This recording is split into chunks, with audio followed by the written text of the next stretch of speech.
copies with pleasure. We'll be there in a second.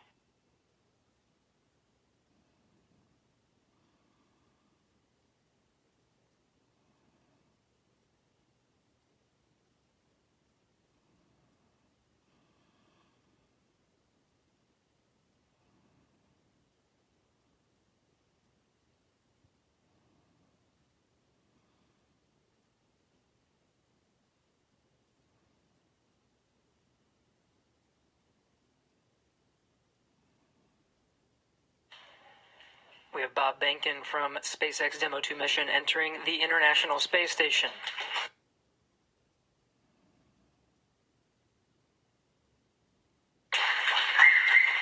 Followed by Doug Hurley.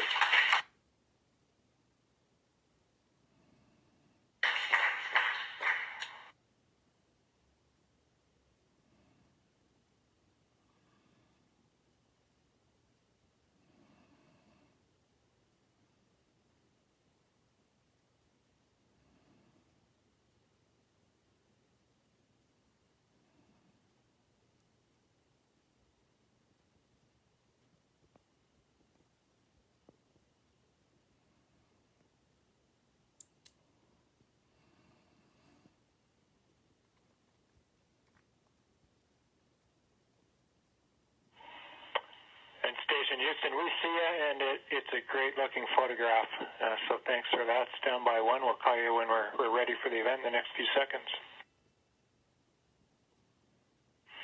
Got a whole bunch of very happy and grateful people making their way into MCC right now.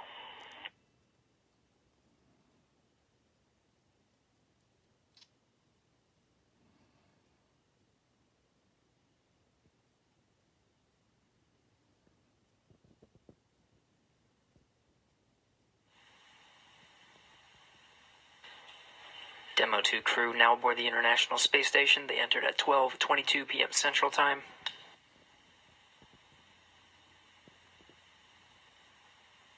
The station at the time was 262 statute miles over Turkmenistan. Crew all gathered in front of the cameras at the Node 2 forward end of the International Space Station. Just behind them is the hatchway to the Crew Dragon on this Demo 2 mission. We're standing by for a welcome ceremony. We'll have VIPs here in Mission Control Houston ready to greet the crew.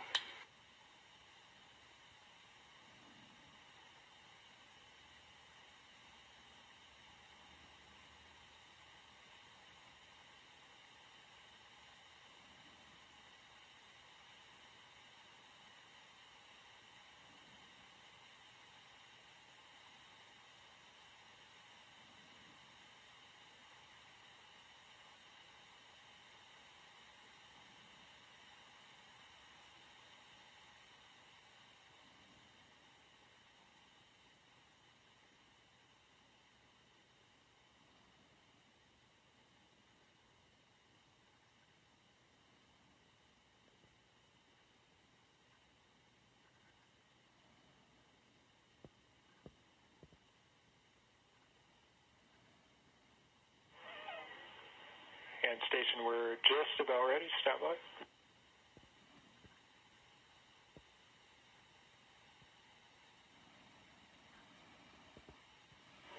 All right, station, it's Houston on Space Ground 2. Confirm that you are ready for the event. Houston, this station, we are ready for the event. Copy that. And sir, Administrator Bridenstine, welcome to MCC. Please call station for a voice check. Station, this is the NASA Administrator. Can you hear me? We hear you loud and clear, sir. Welcome to the space station. Thank you, Chris. It's good to see you. And welcome to Bob and Doug. I will tell you, the whole world saw this mission, and we are so proud of everything you have done for our country, and in fact, to inspire the world.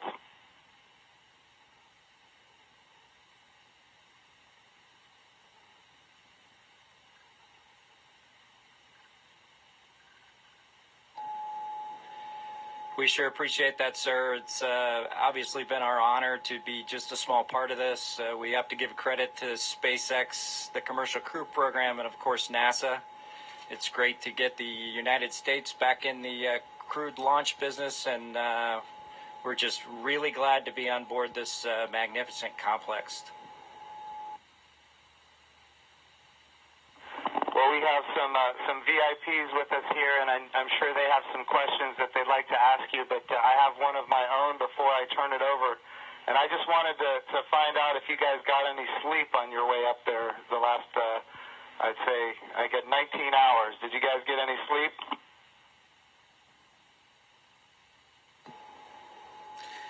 Yeah, I think a lot of folks in Hawthorne were asking the same question, sir, but we did get probably a good 7 hours or so opportunity for sleep, and I did succeed at sleep, and Doug did as well. So the first night is always a little bit of a challenge, but the Dragon was a slick vehicle, and we had good airflow, and so we had an excellent evening, and just excited to be back in low Earth orbit again. Amazing. Well, one of the people that is here with us today is Senator Ted Cruz, and of course he's a huge advocate of America's space program, and he's been, somebody who has helped us so much as we transition from one administration to the next administration. And the reason missions like this can have success is because of continuity of purpose. And Senator Ted Cruz was a leader on a bill called the the NASA Transition Authorization Act. And because of that, we have had a lot of political support, and we're very grateful for his leadership. Senator Cruz, would you like to say a few words?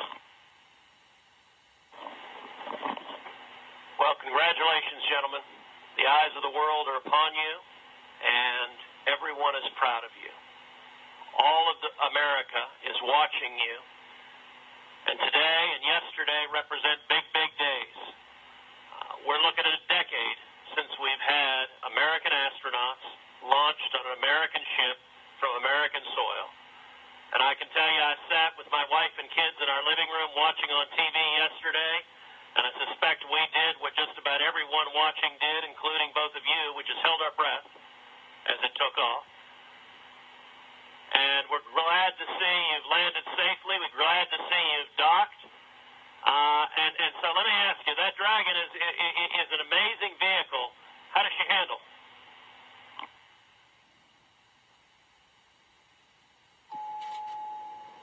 It flew just like it was supposed to. It was we had a couple opportunities to take it out for a spin, so to speak. Once after we got into orbit last night, and again today, about 20 minutes before we docked. And my compliments to the folks back at Hawthorne and SpaceX for how well it flew. It is exactly like the simulator, and we couldn't be happier about the performance of the vehicle. What do you guys hope to accomplish in your time on the International Space Station?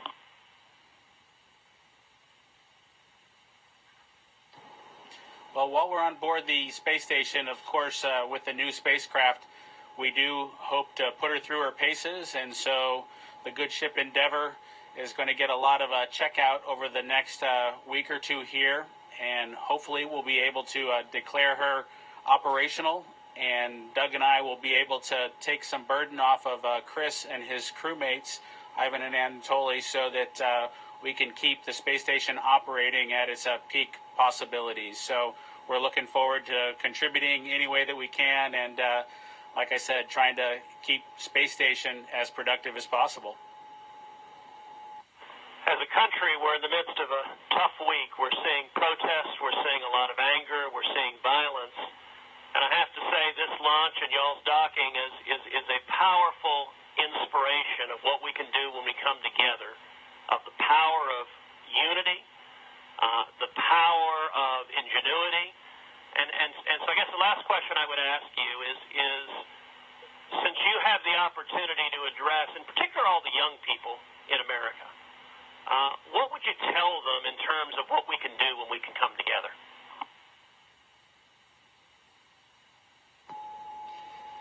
You know, that's a great question.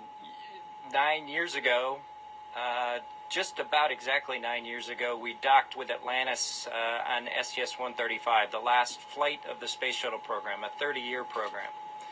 And folks at SpaceX, folks at NASA, the Commercial Crew Program put their heads together and worked diligently year after year, making sacrifices, working hard, and then 9 years later, American launch capability was restored, and this is just one effort that we can show for the ages in this dark time that we've had over the past several months to kind of inspire, especially the young people in the United States, to reach for these lofty goals and work hard and look what you can accomplish.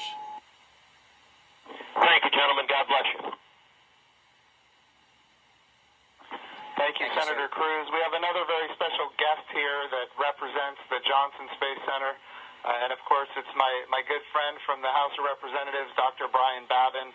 And I want to be clear, he also was a big part of the NASA Transition Authorization Act, which gave us the continuity of purpose to make this happen today. So, gentlemen, here is Dr. Brian Babin from the state of Texas. Thank you. So great to be with you guys. I was at the launch yesterday. I just want to say a huge congratulations. And, there was a thunderstorm that blew in about 30 minutes or 45 minutes or so before liftoff. And it was in doubt there for a minute, but it was just an enormous achievement. I just want to say thank you for you guys. Really appreciate what you're doing for America, and the crew that's already been up there, Chris, and your two fellow Russians. To give you a great big thank you as well. I have a son who was a Navy SEAL, and I want to thank you for your service there too, Chris. And also, I would like to just see what I know you said that the craft, the Dragon, handled very well, but I want to see how it compares with the space shuttle. If one of you would address that, I would appreciate it.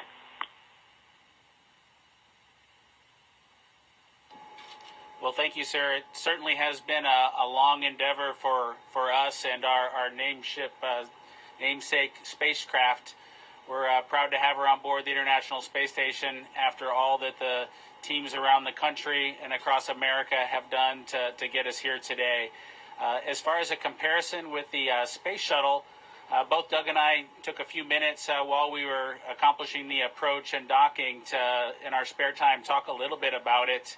We were surprised a little bit at how smooth things were off the pad. The space shuttle is a pretty rough ride heading into orbit with the solid rocket boosters.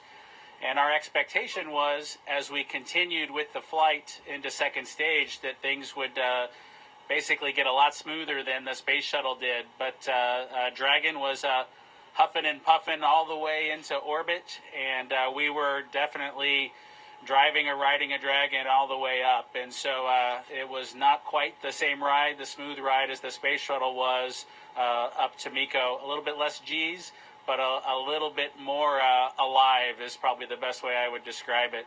Anything else, Doug? No? Sounds good. Bob, what is MECO?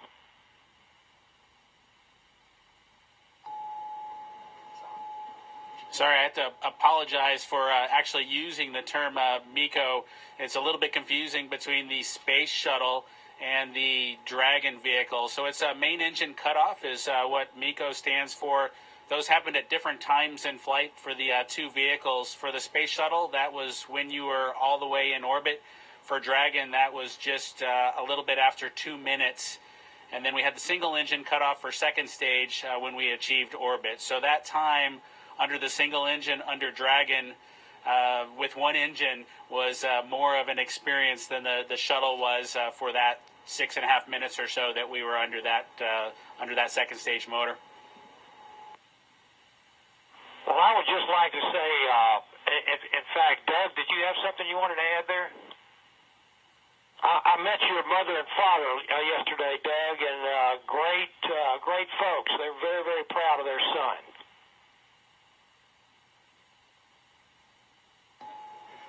Yeah, that's pretty cool. Hopefully they enjoyed the launch. I know for parents, it can probably be pretty nerve-wracking for them to experience a launch. This was their third, so I'm glad everything went okay, and hopefully it was a good show. We haven't obviously heard or seen any video yet, but we're looking forward to seeing the launch replayed sometime. I can assure you that it was a great show.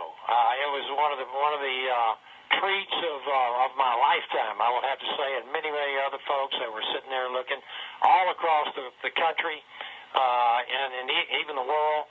And I can tell you, as Senator Cruz said, we've gone through some really rough times over the last few days, and to have that successful launch, the public-private partnership between NASA and SpaceX, and you guys being so well trained and having it go off without a hitch was a tremendous blessing for our country.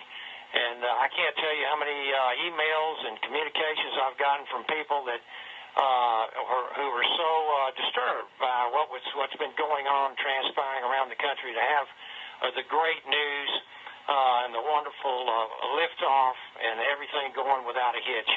So I just want to say God bless both of you. Thank you so very much. Bless the rest of you folks up there as well. We thank our Russian partners. And thank you, Chris. Y'all are all in our prayers, and we're looking forward to seeing you successfully complete your mission and back on safely on Earth. God bless.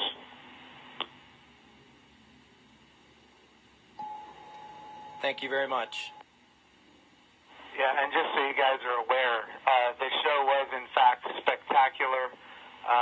The ratings on NASA TV beat everyone else. Not just some of them, it beat all of them, and that includes, just so everybody is aware, the whole world saw this.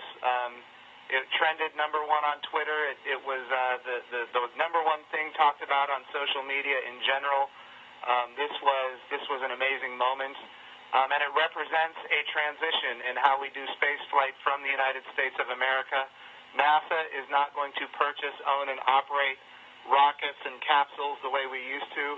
We're going to partner with commercial industry for access to low Earth orbit, and those partnerships are going to enable our providers to get customers that are not NASA and drive down our costs. And we're going to have numerous providers that are competing on cost and innovation and safety. And we're going to have more access to low Earth orbit than ever before. And this business model, now that it's been proven on commercial resupply of the International Space Station, now commercial crew to the International Space Station, this model is going to apply, and I know Senator Cruz has this near and dear to him, when we go to the moon. And of course, when we go to the moon, it's going to be done because of the great people here at the Johnson Space Center and so many other centers across the United States of America. But when we go to the moon, we're going to land on the surface of the moon with commercial landers. And of course, we're very proud of the Commercial Lunar Payload Services Program being managed right here out of the Johnson Space Center as well, so that we can take small payloads to the surface of the moon. And all of this is leading up to an amazing day where we have humans living and working for long periods of time on the surface of the moon, but doing it with a purpose, and that purpose, of course, is to go to Mars. Humanity is going to explore more and be able to go further than ever before because of the public-private partnerships. We all know that if the government is creating the demand and the government is creating the supply, we will always be limited. But when we have partners that are interested in exploring commercially and doing the things that are necessary, to get capital investment, then we're all going to end up better. So I want to just say the whole world saw this. This is a new era in human space flight, and we are so grateful for the service of not just our two astronauts that embarked on this mission, but the 100,000 plus people that participate in it, in this mission, everything from the suppliers to the main contractors, to the NASA team, the SpaceX team. What an amazing day for our country and, in fact, for the world. I'm going to turn it over for a second to my deputy, Jim Morehard, who's been a great deputy at NASA.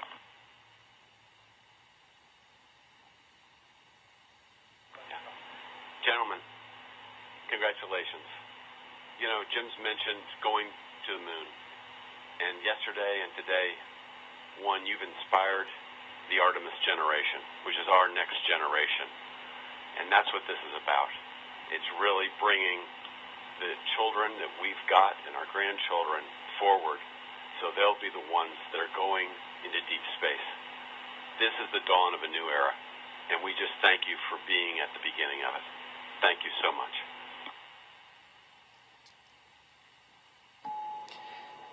It was absolutely our pleasure, but it's just a huge team effort across the board from SpaceX to NASA that made this all happen. We were just the lucky guys that got to fly the rocket yesterday. I have a question for Chris Cassidy. You know, our crew here decided to be about 3 days late. You got to work them overtime, I presume, now to get them caught up on all the activities that they missed out on. Any plans for them?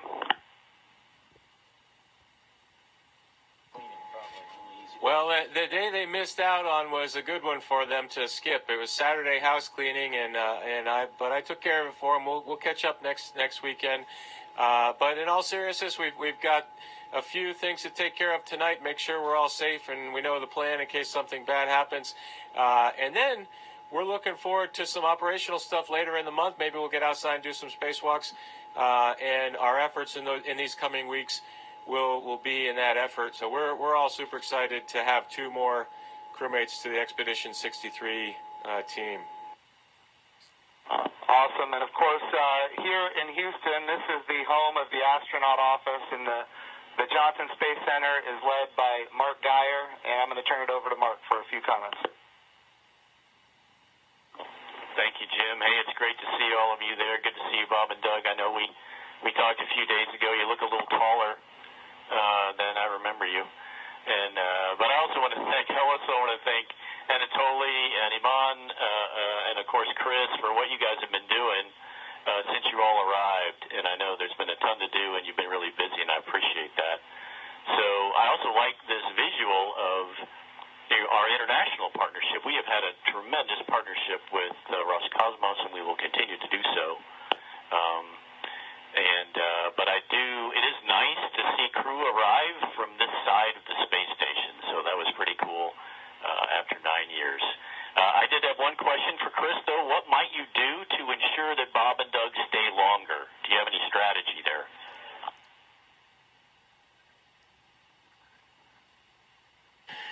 Well, we'll slow down the rate of which I'm eating food, and maybe we can stretch out our consumables a little bit. But that's a great question. We'll have to come up with some conniving scheme here in the next few days. All right, thank you. Thanks, guys. Look forward to greeting the 3 of you eventually back in Ellington after your work is complete.